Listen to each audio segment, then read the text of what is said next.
अस्सलामु अलैकुम। आज का जो कंपैरिजन है वो हिस्ट्री कंपैरिजन है। उस्मान गाजी वर्सेस सलाहुद्दीन अय्यूबी, इन दोनों का हिस्ट्री कंपैरिजन होगा कि आखिर इन दोनों की हिस्ट्री कैसी है। तो वीडियो को पूरा देखिए और अंदाज़ा करें कि इनका हिस्ट्री कंपैरिजन आखिर कैसा होगा।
उस्मान गाजी जो कि सल्तनत उस्मानिया का बानी है, जिसकी बदौलत सल्तनत उस्मानिया की बुनियाद बनी, यानी कि सल्तनत उस्मानिया बनी, जो कि अकबर गाजी का बेटा था।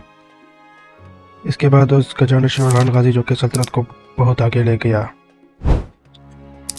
इसके अलावा सलाहुद्दीन अय्यूबी की बात करते हो, जैसा कि आपको मालूम है कि वो अय्यूबी सल्तनत का बानी था, जो कि पहले जंगी सल्तनत थी, उसको फिर अय्यूबी सल्तनत में बदल दिया गया सलाहुद्दीन अय्यूबी के हाथों। और जो कि यरूशलेम का फातह भी है, बैतुल मुक़द्दस यानी कि मस्जिद अक़सा को दोबारा मुसलमानों के हाथों में लाने वाला सलाहुद्दीन अय्यूबी है, इसलिए भी इसकी बहुत अहमियत है।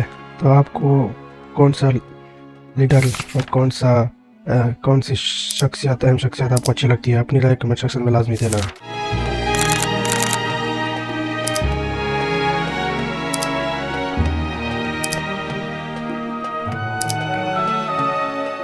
उम्मीद करता हूँ आज की वीडियो को पसंद आई होगी। तो मैं याद रखें। अल्लाह हाफिज़।